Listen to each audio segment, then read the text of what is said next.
one thing I'd like to mention as well, whatever, right, when you do meet up with people, right, which I did the other week, what do you show them, right? I thought I'll take everything, right? So I'll cover all bases. I'll take a portfolio box, I'll take some catalogues, and I'll take an iPad. But it might be an overkill, but you don't know how this conversation is going to go. But you show them maybe images from your portfolio, and they go, yeah, but what's the scale of this? What contexts have they seen? So you open up like an iPad then, and you just show pictures of things in situ. It is okay, right, I think, to have portfolios on stuff like iPads, right? Loads of people do it. Do you do that anyway? You store your images there? And have anybody showed their work in critiques like that? Tomorrow. Yeah, how did it go? No, I'm doing it tomorrow. Tomorrow critique, I'm showing my work. Just pick up. Tomorrow, she's doing it tomorrow. Okay, right there. Okay, try it, right. See what people get, right? Because technology is there for you to utilise it. You can have a picture. I do, believe it or not, right? Sometimes I do DJ work, right. I collect Welsh language records from the 60s and 70s. And I sort of mix them together with some other types of music there, and I do art events, right? But you don't bring a huge kit in or whatever to do DJ. You could just do it on your iPhone or an iPad, plug it into an amp, and you instantly can start kind of doing a set there. It's the same then with art, right? You could have your portfolio on your iPads or kind of a mobile phone. Because they've got little keynote apps to it, right? See how that will go down in critique server. Do people want physical things in front of them, right? Pictures, or can you get away, right, with ephemeral images on like an iPad? I reckon it depends on the circumstance that you're in there. So in this meeting in the curator, it's good to see images as material, physical entities, right? Instead of just going through an iPad with these ephemeral images coming up, right? There was something about holding a piece of paper, photographic paper. It gives it authority. Doing that on an iPad doesn't quite do it.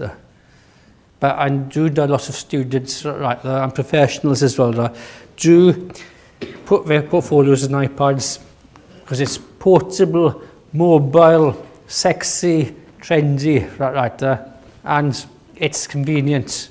There's nothing wrong with that. What I'll do, quickly go through some of my sort of installations, I think, how the work is seen. The show which I did in the summer, combining analog and digital technologies. There's a space in Cardiff called G39, which is an artist-run space. And what I like about that space, it's like non-hierarchical.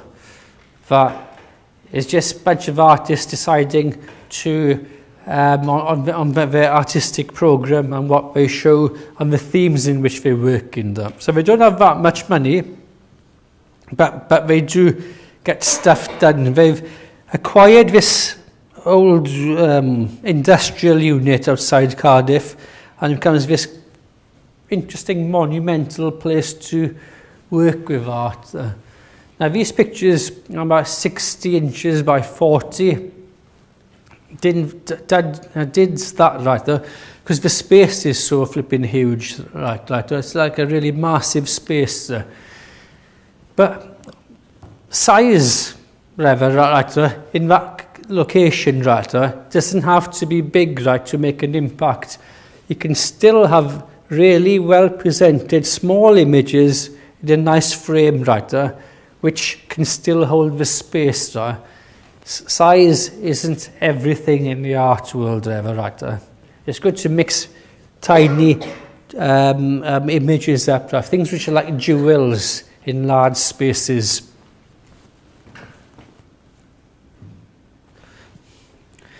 Work I do is about interiors. I've been working in my parlour for last few years, right there. I just managed to get builders in to fix it up. So I did a hell of a lot of work in picturing it, right, before it gets transformed into this new insulated, comfortable room, right there. Before it was like damp and a bit grimy, really, really cold. So last Christmas, there's like icicles on the inside of the window.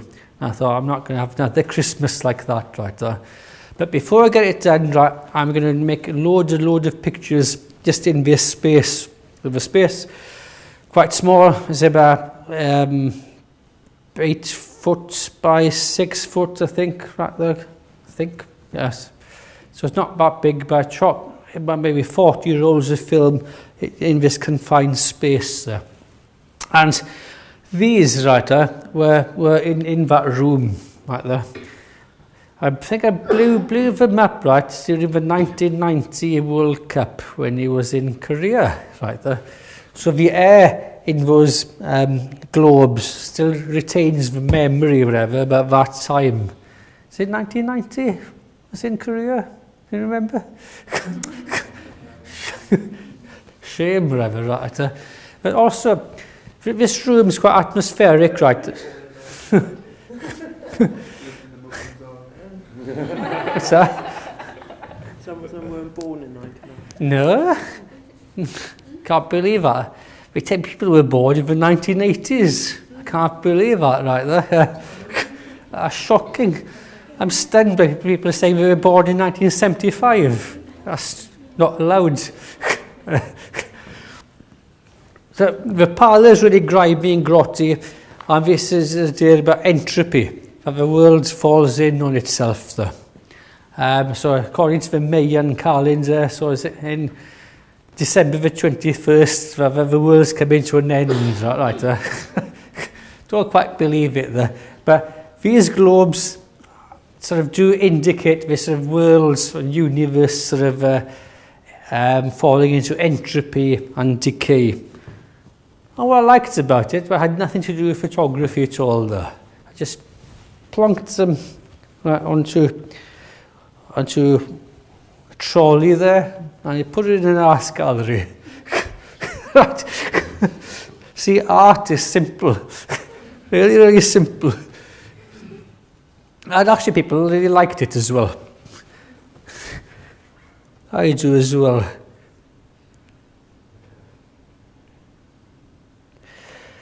Involved in an exhibition called The Silent Village, which got shown in Prague, Cardiff and Llandudno. And this is kind of ways that the exhibitions are like installed. Fairly regular, well presented black and white pieces where they got authority through the scale. And as I mentioned before, at a starting point is images about this size. These images were then drum scanned, so they got a slightly different quality to them after being drum scanned, and then printed sort of quite large.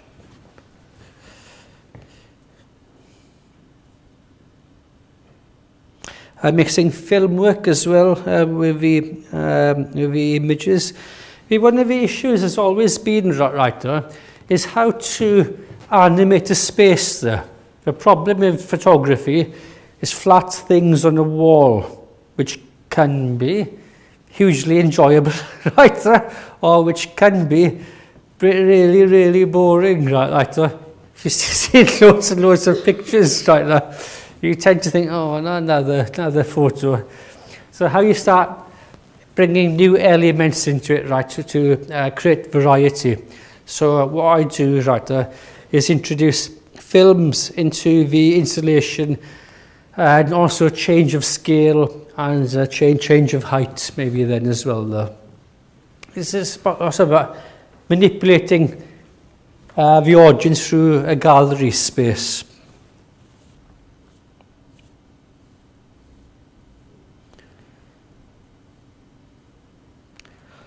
Also, this sort of work dealt with sort of a history, and a specific history on a specific film. Right?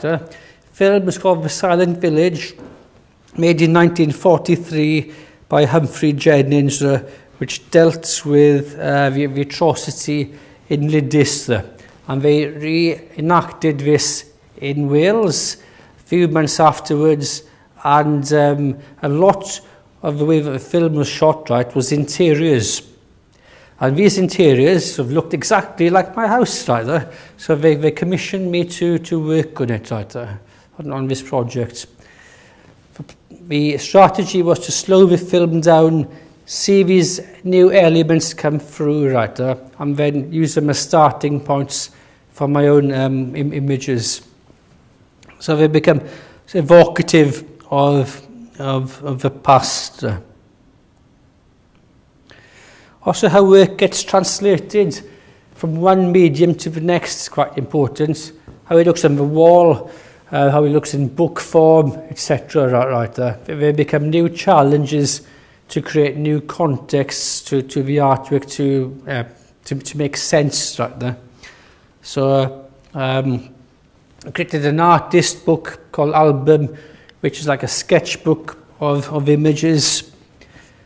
A sketchbook of images. So it becomes this it's about process there. And you mentioned about why you didn't send your work off because it was not finished.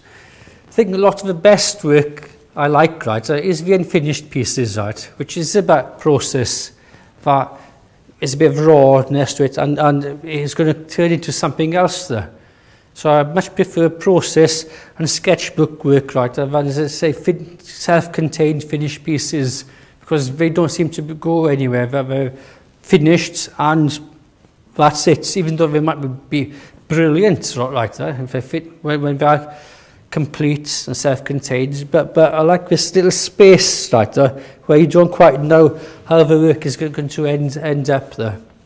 Artist books is a good way to also present your work in portfolios. There are loads of sites like Blurb and loads of others, right, which give you a template to create your own kind of sequence there. Now Apple do one, probably Jessup's as well. You come across them? Okay. Is that part of your project? Quite a few of you are doing books. And if you're not doing it this semester, you should be doing it next semester. But it is good, right, because it's a challenge to figure out how you sequence images, right. Sequencing them in your portfolio, right, you don't keep your best images at the back, whatever, right? So people go through 15, 20 images and go, oh, that's a good one. So by the time, right, they come to the last one, they got an idea of what your work is about, right? So your strongest image is always at the front of it, right? So you grab people's attentions right at the beginning, right? Same way, right, maybe in book work, slightly different dynamic with sequences, right, but it's something that you need to figure out, I think, how you construct narratives. Is it a linear narrative from A, B, C, D, or do you break up the narratives some way so it becomes circular narratives? Do things have do sequences have visual logic, or do they conceptual logic? It's complex, right, really, really complex. Worked with colour kind of quite a lot as well, because colour has a different challenge than, say, black and white there. How do you decide to put black and white film into your camera? If anybody uses cameras anymore, right, or analog cameras, or how do you decide to put colour film in there? How do you decide to take pictures in black and white or colour, or is everything now in digital with you and you just got the option to alter it into monochrome? Any takers on that question? Put colour in because that's what I always want to. I put colour in just because that's what I prefer. Okay. But I feel I'm not really a black and white fan. I'm not against it, but I don't find I can photograph it and get inspired by it as much as Okay. others. but you got to see in colour to understand how it works. So if you work in black and white, you got to do a different type of mindset. The mindset being black and white, maybe being a bit more graphic, maybe right, or a bit more removed from reality, and a bit maybe unsexy as well. It's a bit austere, right there. Whereas colour can be really full, vibrant, and maybe overpowering in this visual stimulus, right? But you can use that then, right, to control the language. That's the end result. We might want things really being bright, colourful, hyper-real there.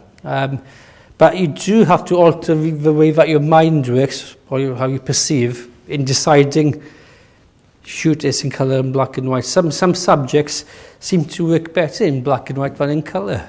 Maybe right there. I thought kind of working in colour was a bit easy, right there, I think there, because the world sees in colour, right there. But when you see in colour, that's how things look, right? And also maybe too close to realism. So it created a new challenge for me. The challenge was maybe about perception, maybe then as well, and how the content of colour sort of blends into the background. So a lot of these images are about me dressed up in some sort of a camouflage kind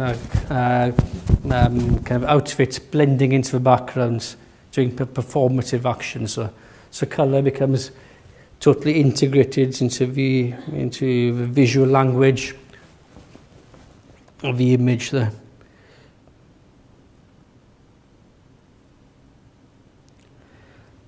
Also with spaces, right there, usually gallery spaces, I'll show you pictures, things are on walls again. So you've got this huge empty space on the floor there. What do you do with it? Do you use it, or do you just leave it being a floor?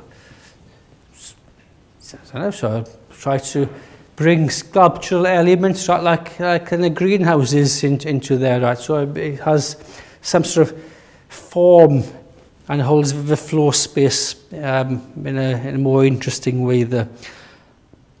So again, these are about sort of ideas about adapting to space there. Going to a space, having a conversation with the curator, seeing if they will allow you to test things out, try new things. After the exhibition, I got invited to Venice Biennale, and the space there wasn't sort of conducive to maybe images onto the wall, so we worked with some daylight screens for film projections. So we had 3 daylight screen projections, and the images are on a sync unit. So they're sequenced, maybe one film goes on, certain time, that goes off, 2 films go on together, maybe 3 films go on together. So it's about moving people around the space there. It's also about technology as well there. Any Luddites here? Anybody know what a Luddite is from British history? What about you there? No. The Luddites were against the Industrial Revolution, right? They thought the machines were taking over their jobs. So these agricultural workers, I think it's for the weaving, I believe, right? Started vandalising the machines, right? So anyway, they were anti-technology, right? So if you call a Luddite nowadays, right, you're about stuck in the mud, anti-technology. Fortunately, history is about moving and adapting to change, right? The Luddites could adapt to it, right? So they became unemployed. There's no metaphor here, by the way, right? It's just history. Potentially, right, I'm a technical Luddite. These films, right, were shot in my garden, edited on my little iPads on iMovies 4, right there. Very simple version of iMovies. So it becomes like a cottage industry. And then We went to a company in Liverpool to sync the images, sync the films together, and it became this combination of low-tech and high-tech sort of meeting one another there. So it's testing things out, really. And you don't need the latest computer right there or the latest software in films. It's just really, really simple. All I wanted was import the film's titles, fade in, fade out, and what was most important was the content there.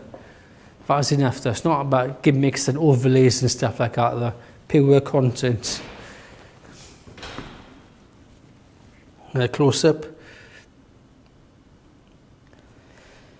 The outside of the wall in camo netting as well, so this gives a little introduction to the space. Helps also to soften the concrete wall there. It becomes a bit like theatre again right there. It's just about dressing things up before you go in and see your main artwork there. So in a way, these little details be to set the scene. There's a film still. This was called like the greenhouse effect. I might show you afterwards. So just little bizarre films. Also, it's about embracing chaos into the work as well. When I showed you that film where my father walks into the frame and sneezes, that wasn't planned. That was just about putting the camera up, me doing what I was going to do. Some very boring performance going inside and outside the shed. Actually, this randomness which came into the frame, that's where the magic kind of lay, right? Things which are beyond your control there.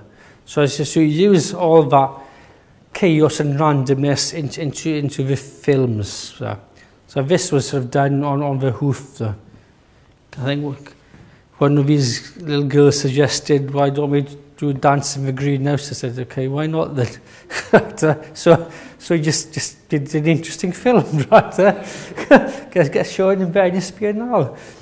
And the curator who I was working with, as curators want control there, right? They want to plan things out meticulously in advance. Asked me what I was going to do. I says, I don't know what I'm going to do. I wake up in the morning and I do things. Right there. And that's the last thing the curator wants there. Because you don't know. You turn up in the morning, it might be brilliant or it might be crap, right there. You don't know. You just become spontaneous. It's just responding to the moments and having accidents and randomness to come into it there, which you can't totally control. Creating interventions in gallery settings as well. So there's an extension on that greenhouse idea that we create a little shed frame and exhibit a film in there of the burning shed there. Just comes a little interesting installation piece.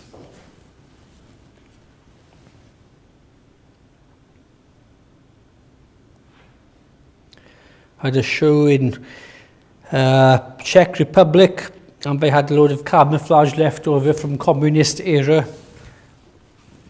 And we sort of used that on the walls again to create visual links from the corridor spaces into the gallery space there. And communist era camouflage is very cheap and tacky, which I quite like about it there. You couldn't hide a tank behind that, could you? Really? Or an aeroplane. So we create boxes.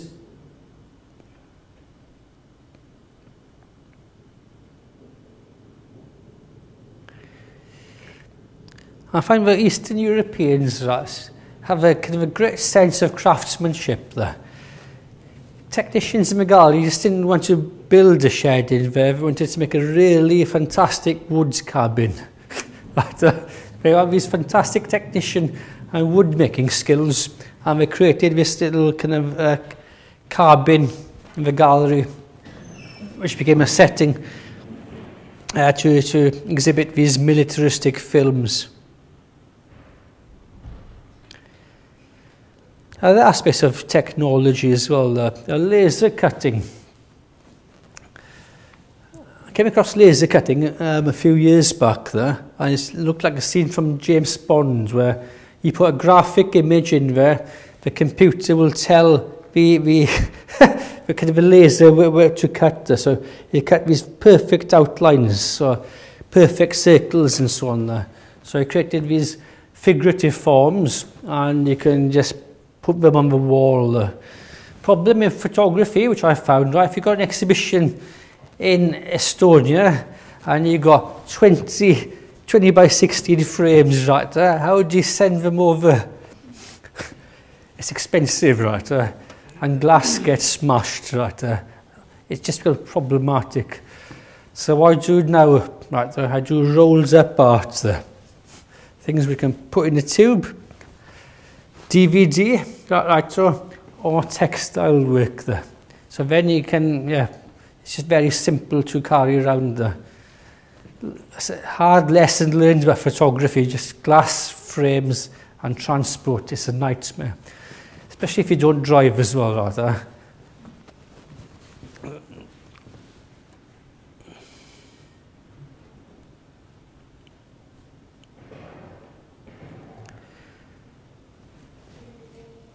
This installation is called Bird Watcher, and it's about me looking at birds, rather, wearing camouflage outfits and seeing how close they can get to blue tits and yellow tits, whatever. Right? So it becomes this experiment.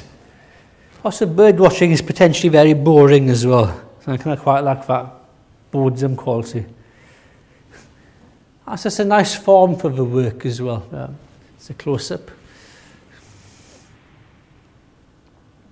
So you end up having this sort of dialogue with birds. So I tend to work with some cheesy kind of a subject matter, like birds and cats, quite a lot right there. Looking for slightly non-traditional subject matter. It might be worthwhile thinking right there. What subject matter do people shy away from there? Is there any subject matter which is so boring or whatever right there that it can't be made into art? Because there is hierarchies, isn't there? And what you take pictures of or not. The pictures of sunsets or whatever. Do any of your students take pictures of sunsets? Like you? No? You take pictures of sunsets? Why not?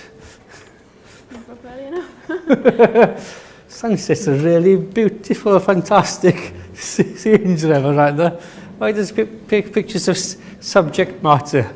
Is it because your tutor will say this is cheesy, cliched work and rip your images off the wall? You might have a point or whatever, right there. So in a way, right there might be some hierarchies of subject matter which people don't touch with, right there.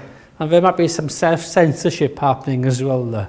It might be an idea to do like a little checklist of things where you're not meant to take pictures of because they don't sort of fit into the canon of subject matter. Which might be cats or whatever like that.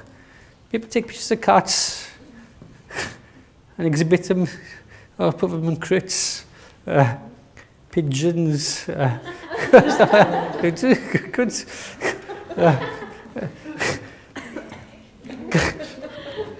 And do people like your pictures of pigeons? No, I haven't asked him. But it's a challenge, whatever, because you might say pigeon, you got this image in your mind, right? Just flipping pigeons, stereotypes of pigeons, Then it becomes a challenge in how you make interesting pictures or informed pictures of pigeons, cats, or monumentally boring things. Babies. Babies are pretty boring, aren't they? Right. Nobody takes pictures of babies as art. So think about maybe subject matter, because there's room for you to play with there. So that's what I did here with birds or whatever, right there. That's pretty boring. So that's where it's installed. Another variation on the bird watching TV installation where you get these little mini screens shaped into a tree. So it becomes a challenge to rework the same material into something new and fresh.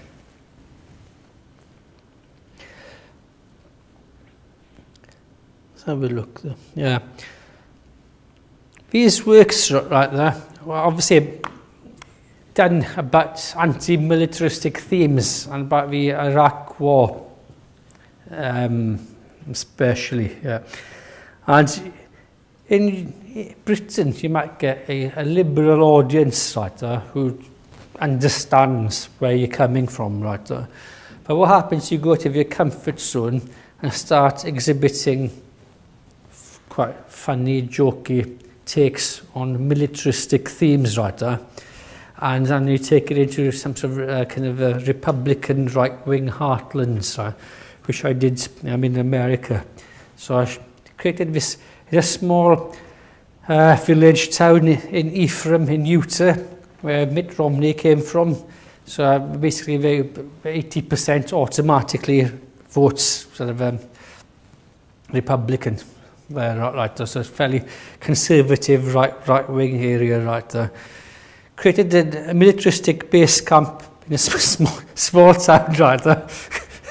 And the mayor and his wife comes into the exhibition opening, opens the door right there, and their jaws drop right there. Because they can smell subversion right there. They can't quite articulate what it is right there, because it is cloaked in this slightly jokey, humid way, whatever, right there. But basically, it is anti-militaristic there.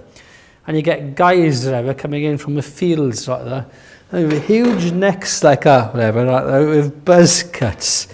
And they begin to probe you on your politics. What the art's about. That's when you're out of your comfort zone there.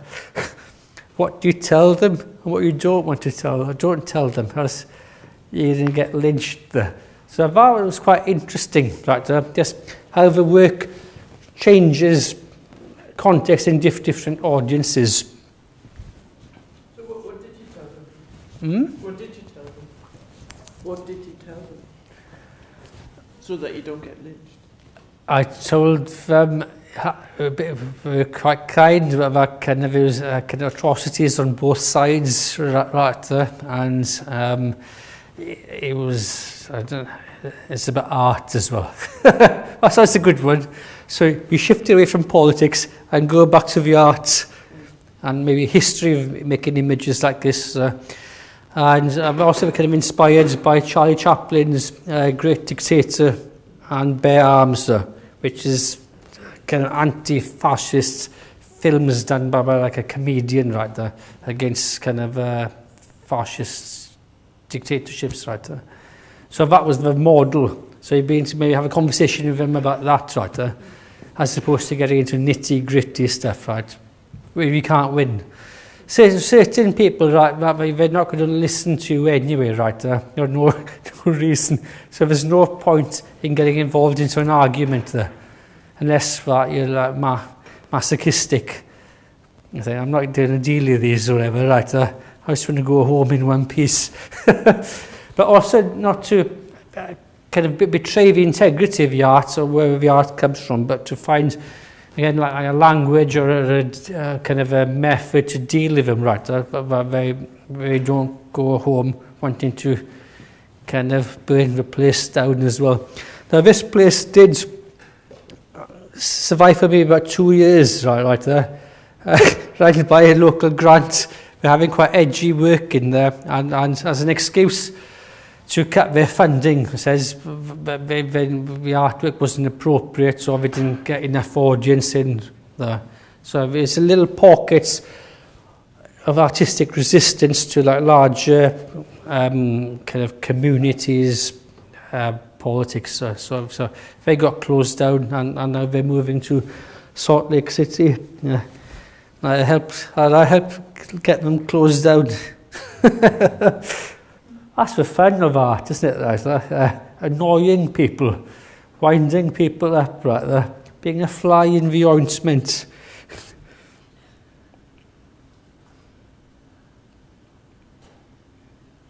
Argos in Brussels. I said that you worked in Argos.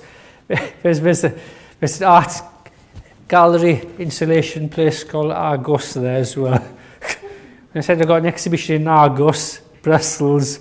I think it's like this shop, right? But it's actually a multimedia, multidisciplinary venue. Very sparse sort of a kind of location there. My Elvis impression, I might show you this as a finished piece there. If you're familiar with Raging Bull, like Robert De Niro pigged himself out, right, to kind of look like kind of an aging Rocky Marciano. The same with me into Elvis as well. I had to pig myself up on burgers for 3 months to get into the part of Elvis. You're kidding. I like this venue in Iceland. It's just very spartan and sparse. It's a warehouse. And we just used crates which are around us in this cold, dark environment and exhibit some films there. So interacting in traditional museum spaces, showing films next to impressionist painters, creating a little sort of dialogue between medias and content. Small pictures there. So these ones I kind of quite like right there. Another challenge of maybe colour, which I was dealing with right there, is maybe issues of beauty and how photographers and artists shy away from ideas of beauty, right there. So maybe there's self-censorship in our minds, right there, that we don't deal with creating beautiful things there because maybe they are perceived to be shallow, kind of vacuous. They've got too much of a relationship to maybe chocolate box sort of covers, stuff like that. So it's very right, a challenge then to reinvent notions of beauty to make it interesting, dynamic and sort of contemporary. And this was again working in beauty of nature, using a magnifying glass to distort kind of the whatever kind of surfaces of the world, right, to create much more abstract types of hyper-real spaces. Also dealing with photography in an oblique way because of optics as well there, and focal points. Also, it was inspired by a Native American poem called The Pollen Path, which goes like beauty above me, beauty below me, beauty behind me, beauty all around me. My world is beautiful there. So a lot of art is about grimy stuff, right? Problematic things, right? Which I try to deal with as well, right? But there's also a space as well, right? To try and create authentic, contemporary images of really beautiful things, right? So become something about beauty which stops in your tracks, whatever, right? A beautiful image and so on, or a well-designed chair, stuff like that, right? Something about it, which is slightly beyond words, and you can't quite articulate through language, but it just sort of is there and just stops in your tracks.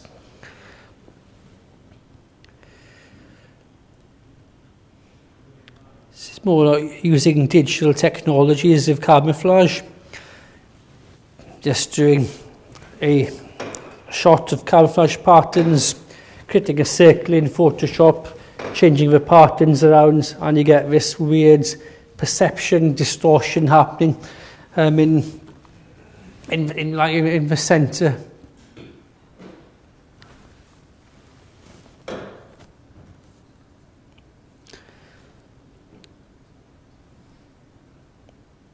More films. Nice little void there. The best thing about, I reckon, kind of having a show right there is what happens afterwards there. Is that me? How's that done?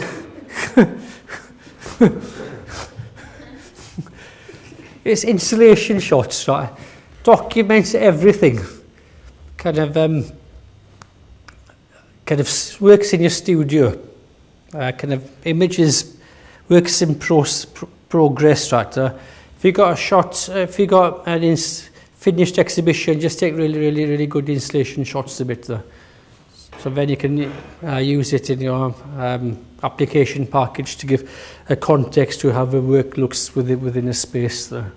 So fantastic. Sometimes the installation shots can look better than the exhibition. I'll finish from there. Okay. Any questions?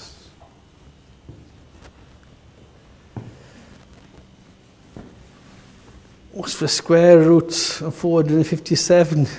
What's the capital of Algeria? Who won the World Cup in 1954? No questions? How do you spell... I can't even say it. Did any of you bring portfolio, CV, work? Yeah? No, yet? Okay, have a look. If you've got portfolios or books or anything like that there, we'll have a look. Sketchbooks, anything? Well, Peter's here to, you know. Yeah, if you've got informal chats or whatever, don't be shy, ask me questions, ask me surrealist streams of consciousness or whatever like that, which don't form into any logical question.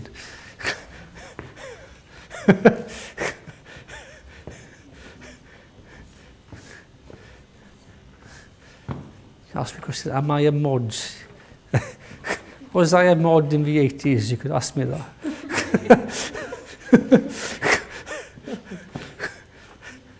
So you're a mod? What, sorry? You're a mod? I like that stuff, yeah. I like some of the stuff, yeah. Good. Like mods as well. Best line is, somebody asked John Lennon, are you a mod or a rocker? What did he reply? He was a mocker.